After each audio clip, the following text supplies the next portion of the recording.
Joined here by student athletes Dina Kosyagin, Isabel Schwam, and Sara Hunsberger, and head coach Drew Hargrave. Coach, let's start with an opening statement from you and your thoughts about today's match. Yeah, we're really excited to be here in the NCAA tournament, something that we've been working for a long time. And we knew we wanted to come out with a lot of energy and play together as we have all season, and I think we did a really nice job of that.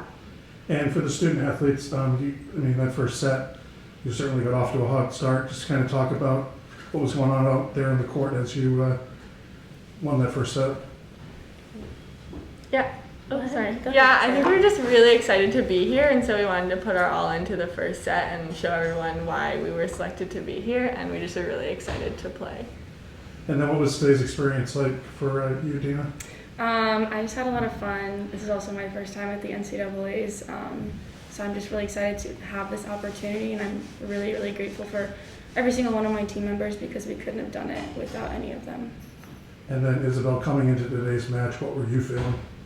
I was feeling really, I think excited is a really good word for all of us in our whole program. It's just a lot of excitement, a lot of energy to be here. There were a little bit of nerves, I think, because we've never been on a stage this big before, so definitely played into it, but I think everyone felt like they could use their nerves to sort of channel that energy towards something positive on the court, and I think that's exactly what everyone did, so I'm really proud of that.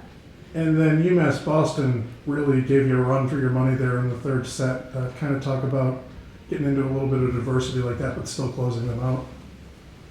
This is for anyone who would like to answer. Yeah, they really, we knew they weren't going anywhere. They have some really nice attackers, and they were coming at us, and how to make some adjustments to defend them.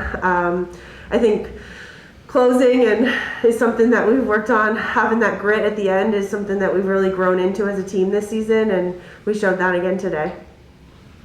And you mentioned growing into it because your team has 10 sophomores and first years combined, so it's a young team.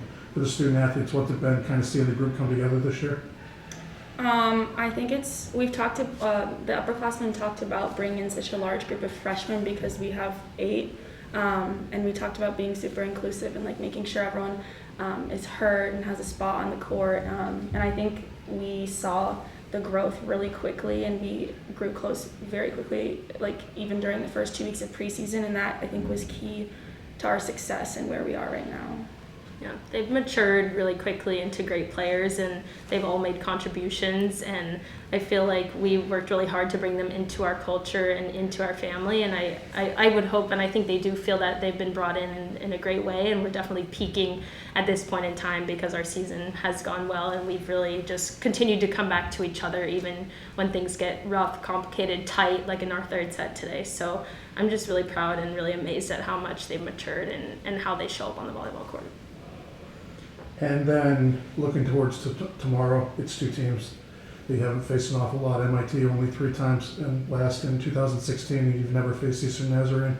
What is the thought going into tomorrow's match? Yeah, looking for another great match tomorrow. Obviously, we're going to wait and see who takes that one in a couple minutes here, but watch some film in the morning on our opponent and come in with a lot of energy and ready to go tomorrow as well. So excited for another one. And any last thoughts? Well, yeah, I was just going to say, obviously, for this specific senior class, you guys went through so much adversity with the pandemic, and from being less than a year ago out on grass courts, and now culminating with this moment. Is there just any extra motivation with what you went through, how it feels to be here? Is that something that you kind of take into account? And just let me know how that experience was, the big picture of culminating your senior year after all that adversity and getting to this moment. What does that feel like? Yeah, for sure. I think that our senior class, all of us are seniors here, and we have 2 others on the team that are seniors. And I think that we're really close, and we really wanted to come together and really use this last senior year, get as far as we could, because we weren't able to have a season last year. And I think that going through that adversity really made us close as a team and really close as a senior class, and we're just really excited to keep continuing to keep play. Yeah, it's definitely a privilege to be playing again and to be able to kind of go out in a way in our last year, reaching this point. Like for us, it's a first. For everyone else, it's also a first in their collegiate careers. So to have your first be in your last year, it just kind of feels more like in your gut, and you just feel more emotional about everything. So I think that it's a kind of a tough spot, but also a great spot to be in at the same time, because we really have this holistic view of what our collegiate careers have been like, and to have that bump in the middle and then to be able to kind of come at this peak at the end is just really special. So I'm actually really grateful that we're in this position after kind of a tough time. All right, well, thank you very much, and congratulations on today's win, and good luck tomorrow. Thank you.